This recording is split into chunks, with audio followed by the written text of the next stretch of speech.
name is Izzy Greenberg. I run the Middlesex Coalition for Children and am the co-chair of the Connecticut Early Childhood Alliance. This call and all of the Monday, Wednesday, and typically Thursday calls are sponsored by a few different organizations, and I'm going to take a second just to introduce the people who are from those to let the people from those organizations introduce themselves. So I'm going to start with Merrill. Merrill, can you just tell us who you are? Sure. I'm Merrill Gay, the Executive Director of the Connecticut Early Childhood Alliance. Okay. And Liz? Yeah, hi, I'm Liz Fraser, Policy Director for the Connecticut Association for Human Services, CAUSE. Great. Ava, you don't have your video on, but can you... Yep, Ava Bermuda-Zimmerman, CSEA, SEIU Childcare. You guys are all taking that poll. Merrill, could you, would you be able to introduce our guest today? Sharon Gregson from the 10-A-Day campaign in British Columbia. So Sharon got up early to talk with us because of the 3-hour time difference today. And she is going to tell us about the grassroots campaign that is winning affordable childcare in British Columbia. So take it away, Sharon. Right. Well, thank you very much for the opportunity to be here. Are you okay if I just launch in and yes, start the please do. presentation? Okay, well, it's thrilling to see where people are from across your states, and it's entirely my pleasure to share a little bit about some of the successes and the experiences that we're having here in British Columbia. I know that there's some differences, but I think it's fair to say that across Canada, across North America, too much of the world, childcare is not thriving the way it should. And I want to talk to you a little bit about what we've been doing here to try and turn that around. So just a little bit about me. I work full-time on this campaign, and I'm a previous twice elected school board trustee for the what was then the largest school district in our province. And I have run childcare programs, center-based and not-for-profit childcare programs. I'm a mother of 4. I've been a childcare parent using childcare services. So since 1987, I've been involved in childcare. So a little bit about my background. The real name of the 10-A-Day plan is actually the Community Plan for a Public System of Integrated Early Care and Learning. A very long title that doesn't work at all well on Twitter, and very soon after we launched, it became branded as the 10-A-Day plan.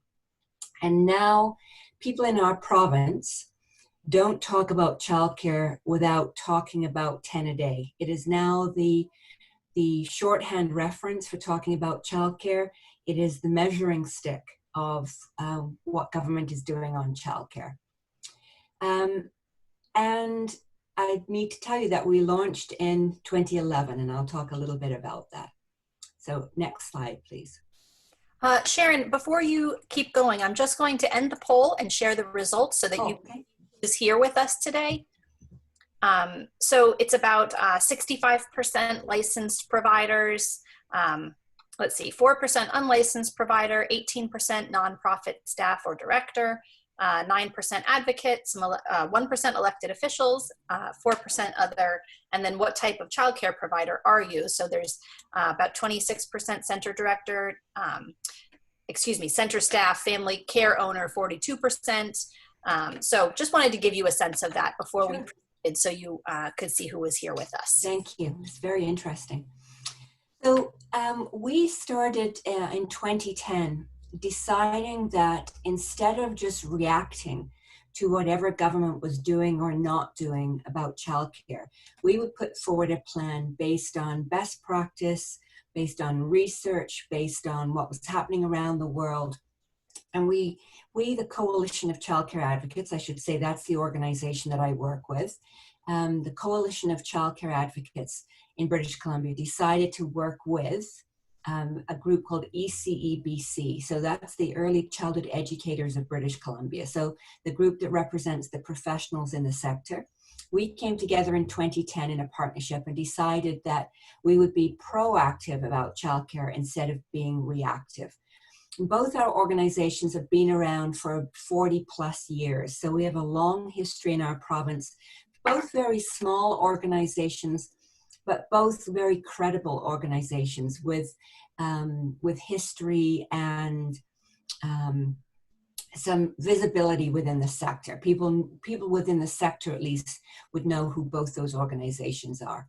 And we, in putting together a plan, we decided that we wanted to move childcare based on the evidence and the research from being a market commodity to being a public service. And that's why the name is the way it is. It's a community plan from these two organizations based on our decades of experience in the sector. It's about integrated early care and learning, and we decided to put the care first because learning needs to be in a frame of care, and for a public system because we knew that it was never going to be the thriving system we needed if it was just market-based.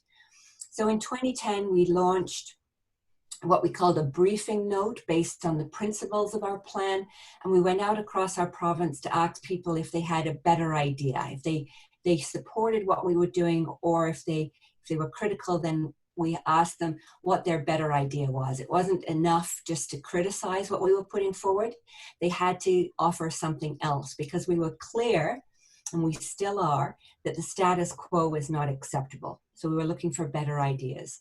So in 2010, after we'd gone around our province doing consultation in person and online, we took the feedback and we tweaked the plan. There were no substantially different ideas from what we put out, but we tweaked what we'd done, and we launched officially in 2011. We were, and still are, amazed at the way this plan has taken off. The timing was right. People were looking for a solution to the problem, and this is the solution. Next slide, please.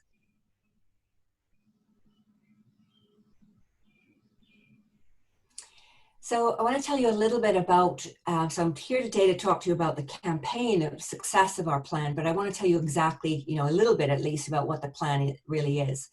So we so as I said, 10 a day is the branding. And it's kind of, the brand is the tip of the iceberg, and there's solid public policy change beneath that tip of the iceberg. And that's sometimes the criticism we get, oh, it's just a trendy name. Well, it's actually much more than that. So we call for a new piece of legislation, an Early Care and Learning Act, not just adding children into the existing School Act for K to grade 12. We call for an Indigenous approach to Indigenous early childhood education. We don't presume that First Nations people want to just use the mainstream plan that we're putting forward.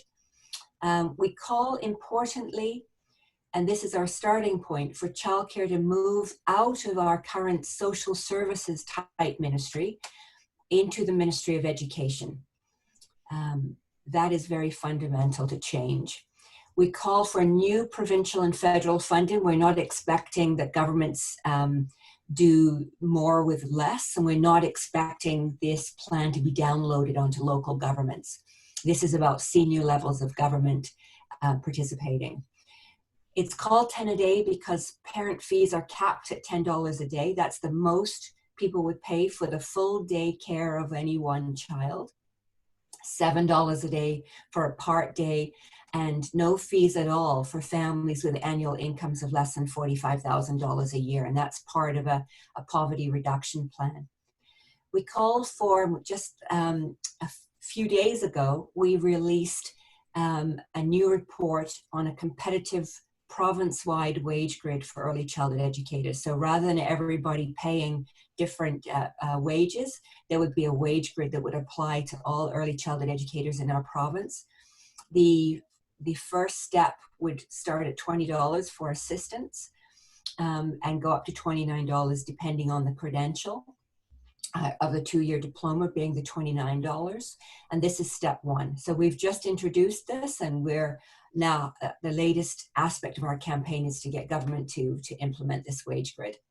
along with, and what we've already seen, substantial investment in education of the ECE workforce. And that is happening a lot. So that's in a nutshell, those are the highlights of our plan.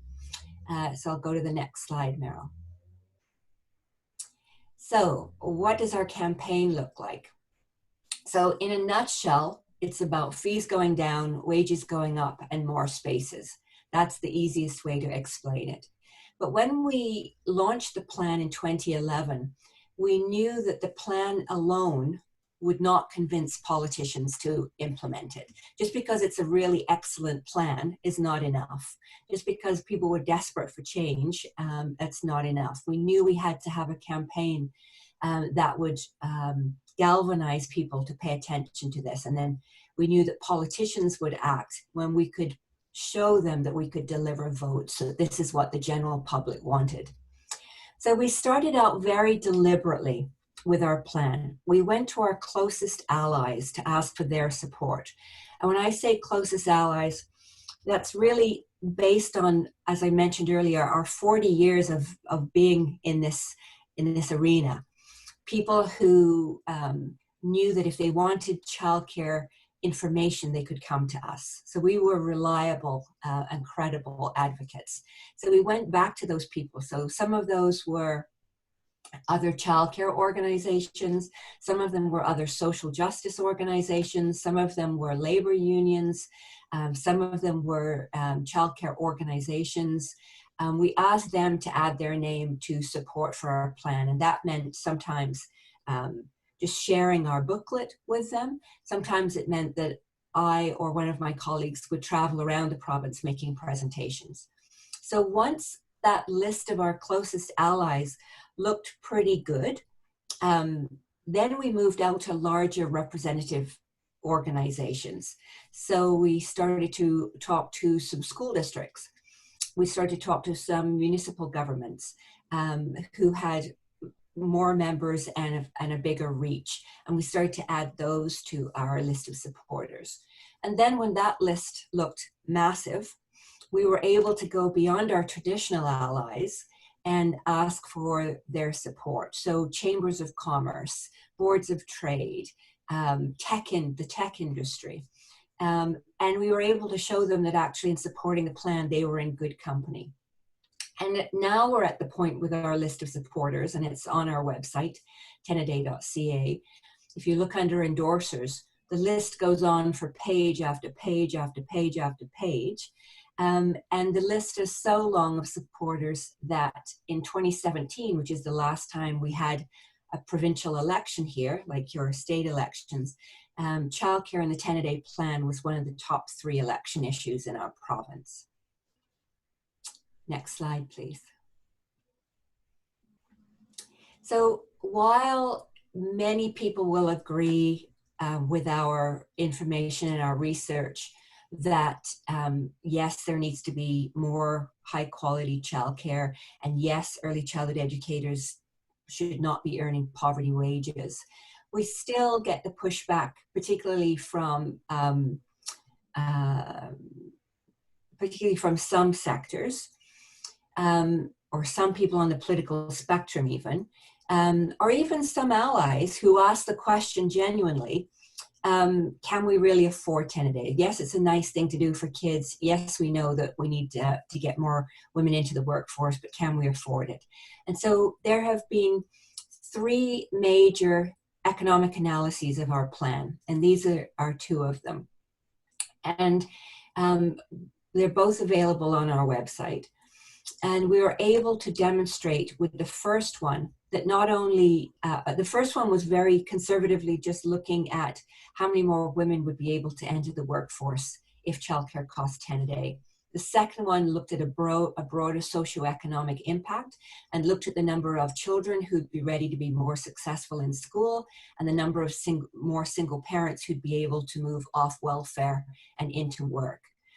And the results were very, very, very clear that Tenaday would significantly increase the workforce participation of mothers with young children, grow the GDP of our economy, generate revenues from both our provincial and federal governments, because of course when people work, they don't just pay local income taxes, they also pay federal income taxes, would create new full-time equivalent jobs. And this really showed us that having a specific economic analysis of our plan was vital. It wasn't enough for us just to use information from other jurisdictions and extrapolate it to our own situation. We actually had to be able to speak specifically to what the impact would be on our own economy. And that reassured politicians who wanted to move forward with implementing childcare reform, but weren't quite sure that it was affordable. So this was reassuring to them. And for both of those, we used both those plans, those economic analyses, worked with economists outside of our own organization. So those economists had credibility in and of themselves. So it wasn't an inward-looking exercise. Next slide. So to sum up our learning, because people from other campaigns are very interested in the success here. And so whether it's people who are working on wanting to make transit fares lower or a variety of other things, people are interested in our campaign. And so this is what we've learned from our childcare campaign. Your work has to be based on your principles and evidence. And that's what we did in 2010, and we continue to do, look at the evidence. But you can't lead with it. When you're running a public campaign and looking for public support, the evidence and the research isn't what convinces hearts and minds. You have to be able to, so we have got wonderful photographs, we've got parents' real stories, early childhood educator stories, and you have to put forward your plan in a way that doesn't lead with evidence, because it doesn't resonate with people, and you need better, snappier language than you'll typically find in research. The economic analysis matters for decision makers. And that the plan has to be concrete with concise messages that speak directly to what matters on the ground. So the fees down, wages up, more spaces. You have to be able to make that concrete for people. And 10 a day does that. We used to say we need to have an affordable, quality, not-for-profit, inclusive, publicly managed, et cetera, et cetera, et cetera, et cetera, et cetera, childcare system. And nobody knew what that meant. Nobody really even knows what affordable means, because it means something different to everybody. So when you say childcare won't cost more than 10 a day for everybody, people get that. The other learning that I would share is that relationships really matter. So relationships with other social justice organizations, relationships with people inside school districts, relationships with people inside government. That's where you can start to build out from.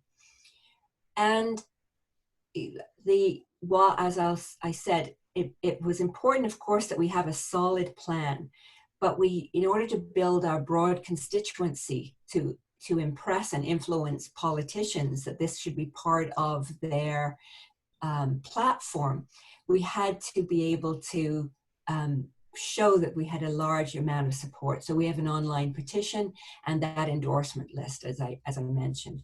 And that broad constituency that we built around the message is what we took to policymakers. And our main message is the power of branding. 10 a day has really been significant moving this plan forward. Next slide. So that's what we've done, but I want to tell you what government has actually done. So our provincial government, as I mentioned, there was a provincial election in 2017, and it took some time to figure out who won that election. But by the time the dust settled and we had a government, and that government released their first full budget for the next fiscal year, they committed $1.2 billion of new money to childcare for over 3-year period. So this up until that point, our government had been spending about 200 to 300 million a year on childcare. So this was an additional billion on top of that. And what that has paid for is $10 a day and so we also had some new federal money, because we also had a federal election and a change in government, and a more, you might have heard of Justin Trudeau, and a more friendly childcare federal government. So there's some new federal money as well. So those two pockets together, we have $10 a day prototype sites across the province, where the government is trying this out, and families are paying at a maximum of $10 a day. And what we know is that when families found out that their fees were moving from, in some cases, $1,500 or $1,800 a month to $200 a month, $10 a day is $200 a month. People were in tears. People were literally crying. People talked about how it's been life-changing, that they're not just scraping by on their credit cards, they're actually thriving now. They can have a holiday with their kids. It's been literally life-changing for families who are in those $10 a day prototype sites. The downside, of course, is that there aren't enough of those sites, and that's part of our ongoing campaign. We've seen wage enhancements. Our early childhood educators in the province are receiving $2 an hour wage top-ups from our provincial government. And so the median wage here for early childhood educators now is $20 an hour. Again, too low, but hopefully our wage grid we've just released will move that forward. Government has committed to 24,000 new licensed spaces in 3 years, and they're more than halfway there already. Our criticism is that they're depending heavily on the private sector to create some of those spaces, and rather than creating them in the public sector. The government has created a fee reduction initiative. They launched this on day one of their new budget, reducing parent fees by up to $350 a month for all families not income tested. The criticism is that they didn't cap fees at the same time, and so fees have continued to escalate with cost of living. But still, that's $350 a month that families are saving. And they've introduced an affordability benefit, which is like a super subsidy for low and middle income families. It applies to families who earn up to $111,000 a year. And that affordability benefit can pay up to $1,250 a month of fees. So in effect, it eliminates fees for some low-income families. And yeah, as it says, no fees. That affordability benefit removes fees for families who make less than $45,000 a year. So all this to say, I'll go back just one slide. I have got a little red note there about the COVID-19 challenges. So all this was plugging along really well, and our advocacy was pushing government along, and then COVID hit. And province-wide, a third of our childcare programs closed, 2/3 stayed open. And the reason they were not ordered to close, it was an individual operator's decision whether they closed or opened. And our government offered childcare providers, childcare operators 7 times their provincial funding if they would stay open. If they closed, they got 2 times their provincial funding. And that was to help offset the costs even if they closed. So 2/3 stayed open because they were able to access 7 times their funding, which was a real financial incentive to keep operating. Next slide. So we've done polling external to our own organization with a polling organization, and this was done last May. And 90% of British Columbians indicated that they thought public investments in quality, affordable childcare is important. So the joke in our province is that 90% of British Columbians don't agree on anything except that childcare is a good idea. And important for us to be able to show government that 2 out of 3 parents who've currently got children in childcare system say that government investments are having a positive impact on their childcare situation. So it was really helpful and important for us to show government that yes, your investments are paying back for you. People like what you're doing. And, you know, for politicians, of course, they want to make sure that what they're doing is being well received so that and our push would be that they keep doing more of it. Next slide. I think that might be, that's the final slide, I think, Meryl. So what I was hoping that we'd be able to show is a video clip of our premier, because our premier has obviously, in the midst of all the COVID situation, has been in the media quite a bit. And he's recently, in just last month, made a number of statements about childcare. And I wanted to give you this clip of him from a media scrum.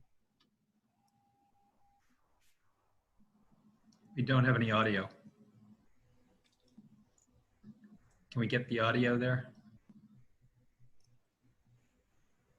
His name's John Horgan, Premier John Horgan. We're still not getting. Still no audio. Maybe we could just share the link for that. I think doing audio over Zoom doesn't always work properly. Okay. Maybe we could just share that that link. Jen, so what I could tell you about what the Premier is saying is that he says he was asked about what our campaign requests are coming out of the recovery. So we have an economist here who has coined the term that there's no recovery without a she-covery, and there's no she-covery without childcare, and that it's women who've been hardest hit by the pandemic, and it's going to take investment in childcare to get women out of the pandemic. And so the Premier was asked about our latest campaign messages, which is that they need to increase and expand the number of $10 a day childcare sites across the province. They need to implement the province-wide wage grid for ECEs, and they need to create more childcare spaces on school grounds. And the Premier replied to say that he understands that it was childcare advocates who helped get him elected, and he was elected with a promise to create more childcare spaces and to invest in childcare. And he says he's not stepping away from that commitment for even a second. So that's the kind of support that we see from the provincial government. There's a very clear understanding that they committed to childcare as one of their top election platforms. There's personal commitment from our Premier, we have a female finance minister who's a big childcare advocate. There's personal commitment at that very top levels of leadership, and the groundswell of support for childcare in our province from the general public continues to be huge. People want childcare to be fixed here, and people see 10 a day as the solution. And while government is not moving fast enough, there continues to be political space for us to be pushing them to do more and to do better. Because after decades of childcare crisis, even a friendly childcare government isn't going to fix it in a year or two. And so this is a 10-year plan, and it was sold to them as a 10-year plan, and they talk about this being a 10-year plan, and we're just in year 2 at the moment. So I think the link is being shared there, perhaps. I shared it, yes, for people to Okay, watch. thanks very much. And also for everyone, this is Izzy. I will post the presentation, and also the recording of this will be at the link I shared with you all before. I'll share it again, but I've already posted the presentation. I will post that Facebook, and then also we'll post the video here later on today. Sharon, are you ready to take some questions? I'd love to, yes. Right, that's fantastic. Thank you. And that presentation was awesome. It's so inspiring to hear about how you all are working this. The first thing I want to say, because this did come up, was how it works in terms of Canadian and English dollars. So I did do a quick Google, and that's $7.33 in US dollars, but understand that everything is relative. So wages are relative, you know, the amount that, so $10 a day might be less here, but actually everything is different. So so understand that it really is essentially a relative $10 a day. So $10 a day Canada, $10 a day here, still relative to our overall economies. So yes. for everyone. I'm going to start with Meryl. Actually, I'm going to start with Liz. Liz, who has a question for you from Connecticut Association for Human Services. Hi, yes, and that was a wonderful presentation. Thank you so much. Just to explain a little bit about in Connecticut, how our childcare system works, and it's similar around our country, is that we have a mixed delivery system. So we have for-profit centers and we have nonprofit centers. Us too. You as well. Family Yes. home care, public schools offering preschool, federal Head Start for children in poverty, school readiness programs, and a family subsidy program from a federal block grant, and state as well. And even with that, about 80% of our childcare is private tuition based. So we have a lot of diverse providers on this call who I think would be very interested in how this will work for them in their own particular area and how it works in your country as well, in your province.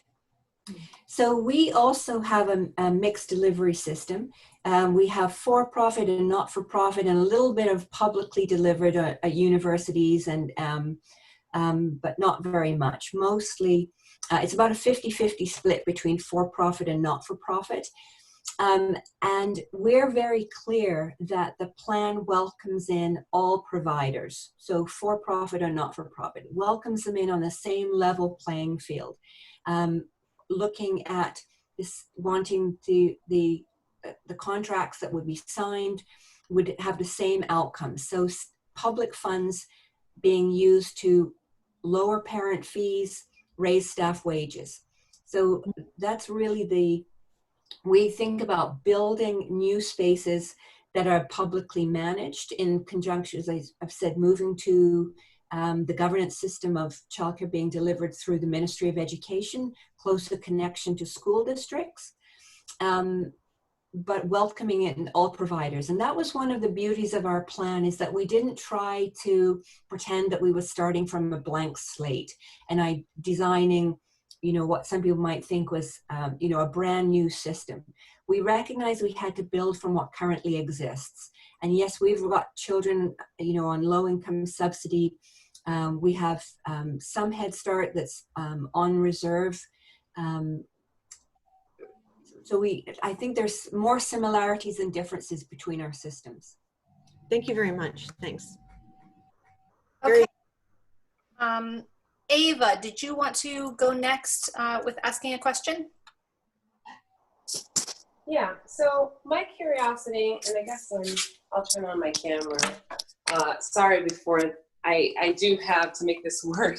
My sister who's translating has her little one, so I didn't want to have a situation that we were in the same room, etc. But can you see me? Yes, you can see me. So my curiosity is, when we're talking about the system and how we're going to reach out to the home-based providers and reach out to this $10 a day plan for so many people who have language barriers, how have you worked when it comes to those barriers, specifically home-based, and then the different cultures that we're trying to cover in your provinces? Right. So our plan, just like it covers for-profit and not-for-profit, it includes center-based and family-based childcare. It is about licensed childcare. So we don't, the plan is about moving unlicensed family childcare providers into being licensed by supporting them to do that, but it is about a licensed system. So when we did our original briefing note in 2010, we worked with a multilingual organization to do translations into a number of different languages. Our big two languages other than English here are Chinese and Punjabi. So we did translation there, and we also translated into French as well, but that's not as much of a language issue in this province. And we, I don't think I could say that we have done a fantastic job of reaching out into different communities, but we have done some work in that regard. So if you look at the 20,000 names on our petition list of supporters, it's a very diverse list of supporters, but unfortunately, there are two of us who lead the campaign, we're only English speakers, and so we do depend on others to to get the information out into other communities and stuff that we haven't translated. I don't know if that fully answers your question. We don't have as many diverse languages here. So even people who speak Chinese and Punjabi often speak English as well. Thank you. Excuse me, Ava, does that answer your question? Yes, thank you. Okay, great. Next, I'm going to go to Jennifer Quay Hudson, excuse me, from Connecticut Voices for Children. She's also the co-chair of the Connecticut Early Childhood Alliance. Jennifer, you're up. Thank you, Izzy, and thank you, Sharon, for sharing this presentation. It's truly enlightening.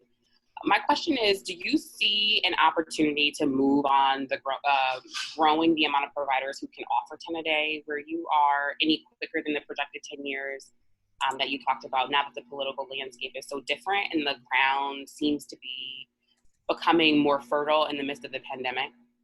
Mm-hmm. So one of the other quotes from our premier and our top health doctor in the middle of the pandemic, and from our Prime Minister Justin Trudeau, is that they have all said that they now recognize that childcare is an essential service. And so we're, of course, using that as leverage in our campaign. And when we talked about it being a 10-year plan, it was from 10 years to get from the chaos situation that we were in to a fully functioning system. So we're expecting additional funding to be budgeted each year to grow the system. And we have seen that so far. We know that the pandemic has changed the financial situation for the province. But we're making an argument that it's even more imperative that childcare be invested in. If families, and some of the language we're using is that if families are going to regain their earning power, regain their confidence, they have to be able to spend money in their local economy.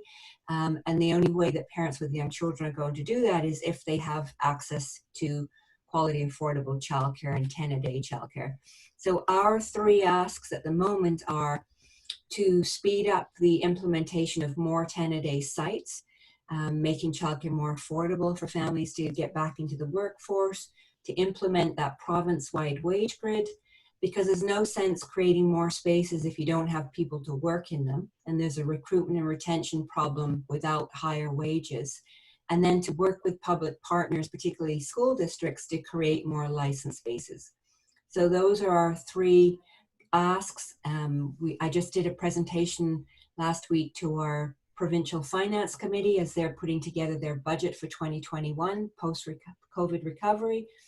And interestingly, when we look at the presentations of other groups, including chambers of commerce that are giving presentations to our finance committee, they too are asking for an expansion of 10-a-day childcare sites.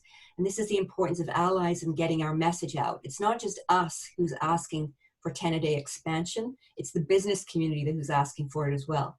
And our allies and people who are looking at child health and child development, and people who are looking at gender equity. And so it's a unified call on this. This is how people are talking about childcare. Incredible, thank you. All right, great. I'm going to now turn it over to Meryl Gay to ask a question from the Connecticut Early Childhood Alliance. Thanks. So I am particularly interested in the campaign and what were the key steps in building momentum for this? What were the things that you would advise somebody else who's starting out to do? Mm-hmm. So I'd say when we launched the plan, we had no idea we would need a campaign around it. We hadn't expected it to be as popular as it immediately was. And so I think what has made a difference is that there are a couple of us who are not doing this off the corner of our desk. I work on this, 24/7. This is is not just a job, it's a passion. And I think that makes a difference. There's a few of us at the Coalition of Childcare Advocates who've been working on childcare for a very long time and So it's become our life's work to make this change in public policy. We have had, so we don't get government support for this work. We get support from foundations, from our members, from supporters of different varieties of supporters. And we get lots of in-kind support. So including the United Way. So having very credible funders supporting the work has made a difference. I think that I would recommend having a plan that is easy to explain and branding that people in the media can quickly latch on to, that you don't have to give them a journalist a big explanation of what it is you're aiming for. So being able to have a lot of shorthand for the plan, but the only way that that works and has any credibility is if you've got solid public policy and research and evidence and costing behind that shorthand and that branding. You can't just have one, you need both. So I think that would be my offering. Thank you. Okay, thank you. So we have a lot of questions that have come in through the Q&A. So I'm just hoping that I can go through a group of them. Do you have time for that, Sharon? Absolutely. I'm just gonna have a quick sip of tea. Yes. Okay, so what we've been doing is, for all of you on, if you have questions that are pertinent to this presentation, you can put them in the Q&A. If you have questions that are really more, Connecticut related, reopening, those kinds of things, if you could hold on those for now, we'll hope to get to them at the end. Meryl, what time are we going until today? I was thinking we were going to 11, so. Okay, thank you.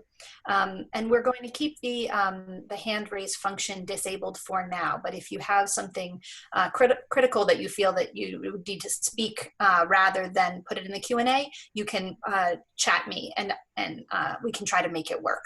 There's just a lot going on here, so it does make it a little easier for me to just use the Q&A. And Sharon, just so you know, I'm going to ask these questions. I'm paying attention to a lot of things here, and so if I'm asking questions that you feel are redundant to something you've already covered, you're welcome to just say, I've already covered that, and move on. No problem. Okay, so let's start here. What types of early childhood educators are included in the wage grid? How do you define educators in this campaign? So the wage grid includes three kinds of educators. So people who have what's called an assistant license, which means they've got a couple of child development type courses. They're an assistant. It includes people who have the 1-year certificate, and it includes people who have the 2-year diploma. So the 1-year certificate is a basic 10-month ECE course. The diploma is 2 years. That second year is a focus on special needs and infant toddler. So we have one post-secondary institution in our province that offers a degree in early childhood education.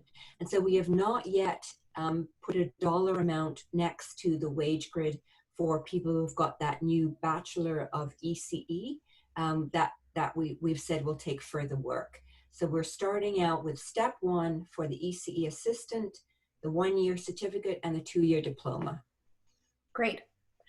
Someone asks, I'm a small home daycare provider. If we adopt this program, how will you decide how much income I earn per day? Right. So the plan is not costed in order to create profit. It is costed in order to cover the provincial wage grid that we're offering. So decent pay for people who are working in the sector, offering quality care, so not having to scrimp on equipment, safety supplies, food, environment, and being able to reduce parent fees to a maximum of 10 a day. So there's going to be some differences between center-based and home-based care, of course, and there's going to need to be in the transition phase a way that people's individual budgets are taken into account. So there'll be some similarities between you and other family childcare providers, the same way there are similarities between center-based. So there will be some templates that will be used. But basically, you would receive public funding that would allow you to receive decent wages for yourself, to cover offering quality care, so your supplies and equipment, and enough to replace parent fees, so that you only need to collect a maximum of $10 a day from parents in order to cover your costs. Okay, thank you. Just Next. to take that a step further, if you were a family child care provider who right now you don't have to have anything besides getting a license. You don't have to have a degree in Connecticut. Or so if you were to say, I mean, that's obviously different than what you're talking about, or I don't know how it works. Well, here, you know, that's a good point. So here, to be providing family-based childcare, you don't have to have a certificate. You don't a 1-year certificate or a 2-year diploma. You can have a 40-hour Good Beginnings certificate, it's called. So it's 40 hours of training. And you can be a licensed family childcare provider. And the plan that we're envisioning welcomes in those family childcare providers as well. They're family childcare providers, we've said right from the start, are an important dimension to being able to build a childcare system. This is not just about working with centers. And so while the wage grid that we've positioned starts with the ECE assistant, we want to move those family childcare providers who have got just the 40 hours Good Beginnings certificate. We want to, and the system already is, encouraging those people to get the couple of child development courses so that they have got that assistant designation, which would increase their wages. But our plan says in black and white, right in the plan, that if people choose not to increase their credential, if they choose not to go back to school, and recognizing that not everybody's going to want to even take one more course, they don't have to. That there's the plan grandmothers existing childcare providers into the system with the existing credentials that they have, but welcomes new young women and men who are starting on their ECE career to think about getting a diploma as the new minimum, or in the future a bachelor. So it's about a generational change of building a system of early childhood education. Okay, thank you. How did the government raise revenue for the 1.2 billion? So our government was already working with a bit of a surplus every year. They've had a surplus that they've chosen not to spend, and they've so they didn't have to actually do anything that was draconian to have that money available. They reallocated some of our health spending, and you might know that health is a large part of our budgets here. We had a finance minister who decided that spending on childcare would be a priority, the same way that governments decide that infrastructure projects are priorities, that whatever the flavor of the day is, the governments decide is a priority, they find the money to do that. And this government decided they would follow through on their election promise, and they would devote the money to childcare for that 3-year budget. Now, our challenge, of course, is to make sure that it's not just a 3-year budget on childcare, because 3 years won't fix the problem. We have to make sure that each subsequent year, the government continues to prioritize childcare, and here's that they have to continue to make it one of their top 3 spending agenda items. Thank you. This question is from Jade et al. Arkin, who are a partner in family child care, excuse me. There's 3 questions here. I'll just read them and I can go over them again if it helps. What was the uptake rate in the first year of the program, and what is it now? What are the reasons parents give for not participating? And what are the demographics of parents who don't participate? So in order to reduce parent fees through the fee reduction initiative and to increase wages, operators have to agree to the government that they want to do that, that they have to agree that they're going to take new public funding and they're going to use that public funding to lower parent fees and raise staff wages. So there's been an enormously large uptake of operators who've said, yes, we'll take new public money in order to do those things. I can't remember what the exact percentage is, but it's in the 90s. Some providers have said that the small number who didn't participate have said, no, we don't want to take new government money because we don't want government telling us that we have to lower parent fees or raise staff wages. And they don't have to. They can keep operating as long as they maintain their health and safety to maintain their license. They don't have to take new government money if they don't want it. But of course, the parents in those programs are very unhappy that their fees are not being lowered. So for parents who are in those programs where the operators have, what we say, opted in to the new program, they're of course happy their fees are being lowered, and the ECEs are happy that their wages have been increased by $2 an hour. The prototypes, the $10 a day prototype sites across the province, parents are very, very interested, anxious to try and get into one of those programs. And so there's a big push for, people feel like they say they've won the lottery if they're enrolled in a $10 a day prototype program. And so that's our big push. There has to be more of those programs around the province. And then in terms of, you said you didn't know the demographics of parents. Okay. How does paid leave for families with new babies fit into this plan? So here, parental leave can be up to 18 months.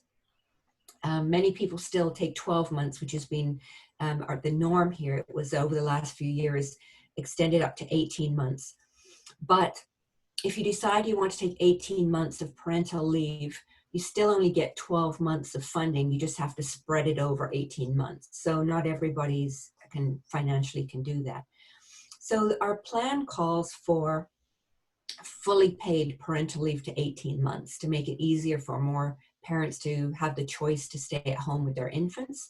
And the benefit to that, the costing, is that then you need less infant care in the system, which is of course the most expensive kind of care to offer.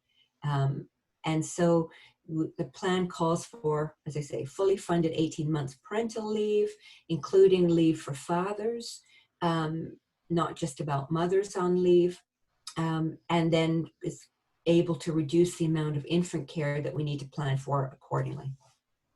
If families still need infant care, is that available? Absolutely, yes. Yeah. It's just so impossible for me to wrap my head around what 18 months of paid care, that just seems so impossible to us in America, but it sounds utopian. So for us, it isn't utopian at all, because there's examples of where it works. I can understand, though, it feels like a long way off. Yeah.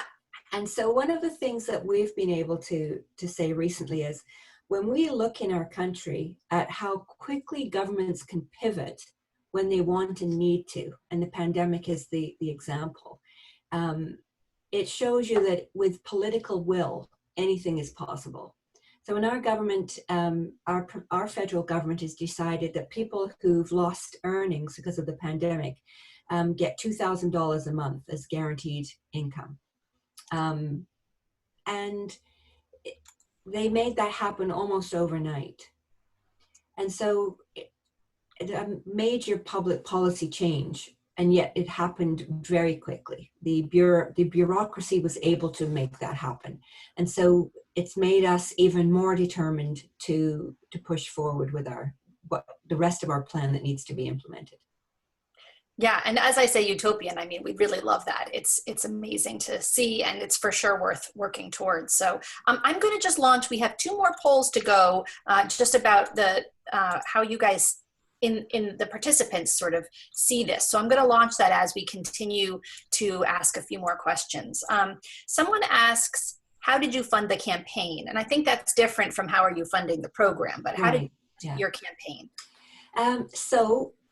We initially went to the United Way and said we would like to put together a plan based on evidence and research of what a quality, affordable childcare system in our province would look like.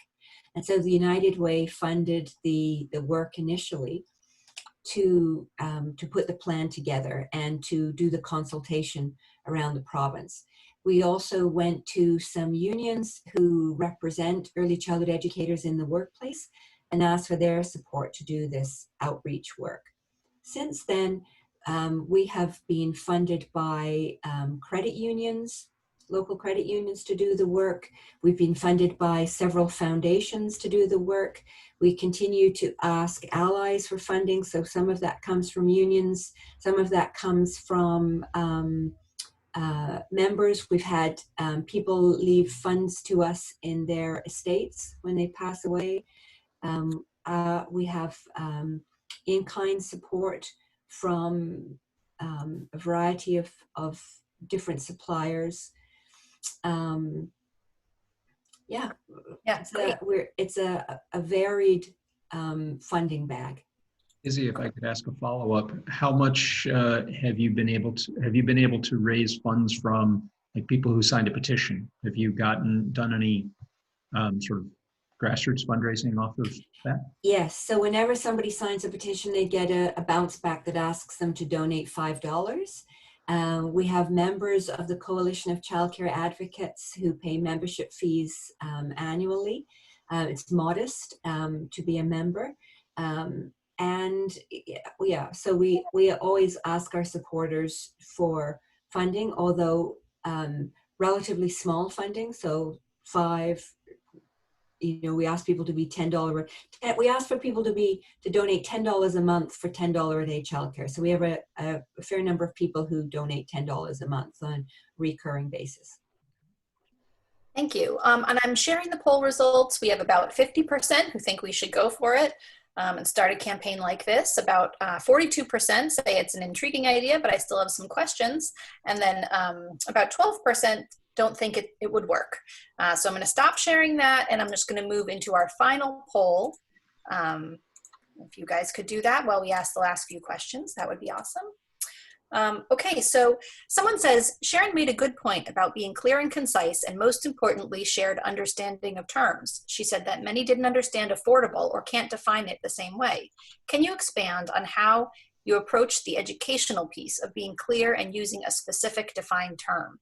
I guess that's really about how did you universalize the idea, the understanding, the terminology, and how long also did it take you to get to a place where everyone understood this in the same way? Right.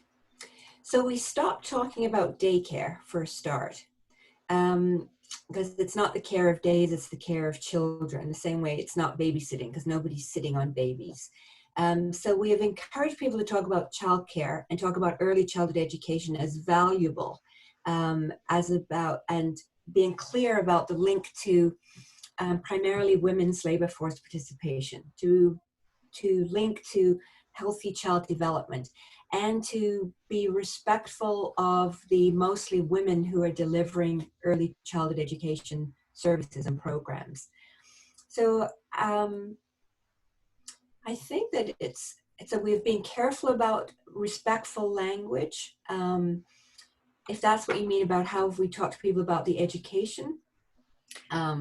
Like, how did you get to, and when we say we want affordable childcare, for some people that's, just since people are spending so much now, maybe that's going down to $700 a month. I mean, What you're talking about is potentially $200 a month. Right. So affordable means different things depending on what you're spending now or what you spend. So, and sometimes people still say to us, I'm paying $80 a day now. So it doesn't even have to be 10. It could even be 20, and I'd be happy with that. And so maybe the question really is, how did we arrive at $10 a day? Sure. And so that actually was not just a fluke number. That actually came from the original costing that was done with our original partners, which I didn't really get into, but the original costing was done with some colleagues at the Human Early Learning Partnership at the University of British Columbia. And that original costing looked at there needing to be some parent contribution, because at the time, the thinking was that while our K-12 system, our public education system, is free, basically, right? People aren't charged at the door to send their child to grade 2. We didn't think there was the same public appetite to say that childcare should be free. That there was still an expectation that there be a contribution by parents for accessing childcare services. And so it needed to be enough to make a difference overall for a revenue stream for the system, but not enough as to be prohibitively expensive for most families. And so $10 a day was the amount that was decided that still generated a significant revenue for government to help offset the cost of the system, but was low enough that it still generated enough new families, new parents, particularly women, being able to enter the workforce and pay income taxes and spend money in their local economy and pay consumption taxes, that it created new revenue for government to offset the original investment. And that's what $10 a day is. It's a threshold amount that still contributes something, but a small enough amount that more people work, generate revenue for government, which offsets the cost of the investment. And that's the example from Quebec, another one of our provinces, which is closer to you than I am. They have, after 12 years of having their $7 a day system, they generated 70,000 more women in the workforce. And they can demonstrate that. The economists who can measure this and impacted the gross domestic product enough that the impact of those 70,000 more women working has offset the cost of the investment that the Quebec government was making on their $7 a day childcare system. So we've also been able to learn from New Zealand's example of having more affordable childcare around how many more women are attracted into the workforce when childcare is affordable. So that $10 a day is great branding, but there's also costing and financial rationale behind the number. Yeah, and that's great because, we have definitely been thinking about how, especially now with the COVID pandemic, that women are being hard hit, that will be one of the casualties, rather, of this pandemic, is that we will lose more women in the workforce. And so I think that is an inspiring idea. We have a few more questions. Just to confirm, the funding goes directly to the providers, not the parents? Is it mostly through contracts? Yes, so the funding goes to the operator, and it's a contract for service. And so the conditions are that you have to use the money to lower parent fees, raise staff wages, and maintain quality programming. So yes, contracts. So right now the contracts are directly with the provincial government, and our plan calls for those contracts to move to being with the school district. And how many children are impacted by this initiative? So right now we have 50,000 children who are paying lower fees through the fee reduction initiative. There are, I don't know the exact number, literally tens and tens of thousands of early childhood educators receiving the wage enhancement. There are 50 of the $10 a day prototype sites across the province, impacting a few thousand children, which is clearly not enough, and why our big push is for the 10 a day expansion. Great. I'm going to call on Ava Bermuda Zimmerman from the Child Care Union to ask her next question. Hello again. Just a point of clarification. I'm just trying to figure out how the $10 a day program will work in collaboration with the family resource centers and the family resource agreements that we have. So going back to what Liz mentioned earlier in the call, the way that childcare is basically works here in Connecticut, and you made a mention that it's very similar. We also have these organizations that the state of Connecticut every year allows for applications and approvals to provide resources to providers, and those resources could be educational, could be monetary, additional assistance. I know that you mentioned early on in the creation of the $10 a day program that you reached out to the ECE that way you could broaden your coalition. And can you just give us a bit more details about that relationship and how maybe we can connect with the FRCs? One of the organizations that is very key, or two of the organizations that are very key here in the state of Connecticut, All Our Kin and Circle, who they are also part of the Alliance Coalition. And I just want to see what that relationship would look like if we were to start the $10 a day here. Mm-hmm. Thank you. So we have what we call CCR&Rs here across the province, Childcare Resource and Referral Centers. And they are publicly funded. They're in every community across our province. And it's where parents go to get information about waiting lists and where licensed childcare exists. It's where ECEs go to get professional development. It's where local governments go to get stats on numbers of programs, et cetera, et cetera. So maybe some similarities to what you're talking about. They are great hubs of information, and they just, when people want to know about 10 a day, many of them will share 10 a day information, and many of their staff are huge 10 a day supporters. So during the federal government election last year, we held stroller brigades across our province simultaneously in 22 communities. And a lot of that information went out through CCR&Rs to coordinate. There is also, though, a worry from some of those CCR&Rs that because they're publicly funded by the provincial government, they don't want to do anything political that might be problematic. And so some of them are very cautious about lending support publicly to the 10 a day campaign, although privately, the people who work in them, they are big supporters. So there's a bit of a difference between the CCR&Rs. In Connecticut, it's the United Way of Connecticut that operates 211 Child Care Info Line that is our CCR&R. I am going to share the results of the final poll, but let me tell you that I think they're faulty because a lot of people chatted me saying, why isn't there an all of the above? And so that was our mistake in making this poll. But you can see from it that people think a petition's a great idea, and there's a good number of folks who would work with the group to craft the details and implement the plan. But I think there's probably a bigger group that want to do all of the above. So I just wanted to put that out there for you all. And I would just let you know that if people are interested in an actual copy of the plan, it's, you know, a lovely little booklet. It is available online, but it's, you know, it's a booklet, so it's kind of easier to read if you have it in your hands.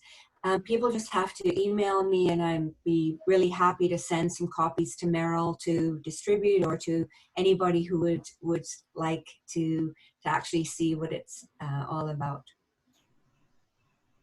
Great, thank you. And Sharon, thank you so much for your time. I know that you had to wake up really early to provide this information with us, and your generosity is really appreciated.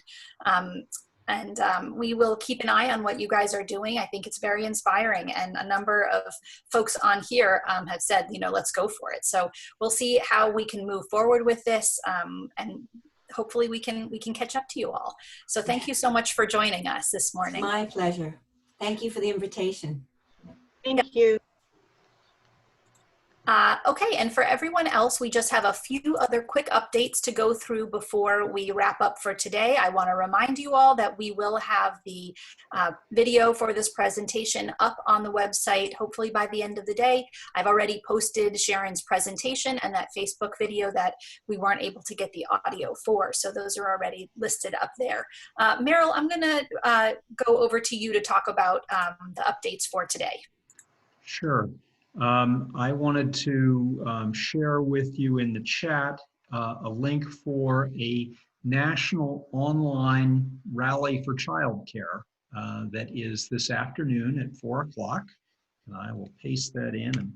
And, this is being sponsored by the National Women's Law Center and Moms Rising, which is an online parents group.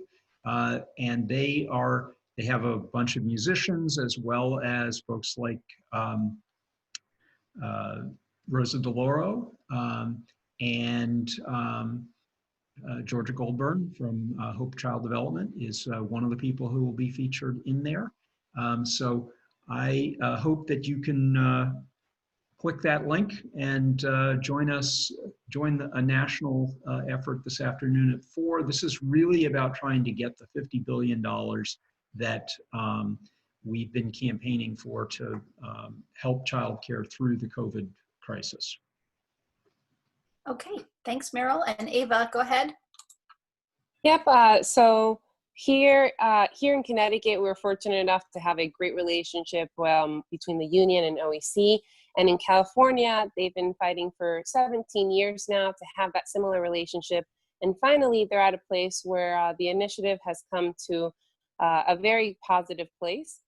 So I'm just making an announcement for any of you on the phone now, on the Zoom, who is willing and wanting to do calls from your house through a call app to California, informing them of their childcare rights and their childcare abilities. They're looking for some help because they have over 20,000 providers to better inform them about what's going on with childcare. Please just send me an email, add my email to the chat, and I'll connect you with the California team of providers, and that way they can get a helping hand for a day. Thank you. Thank you so much. So everyone, have a wonderful weekend. We will see, I know we didn't get to any of the Connecticut updates today, but it was important that we allowed as much time as we could for Sharon while we had her.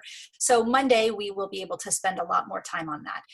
I hope you all have a restful and healing weekend and that you stay healthy and hopefully get out in the sun. And we will see you bright and early on Monday morning. Thank you so much.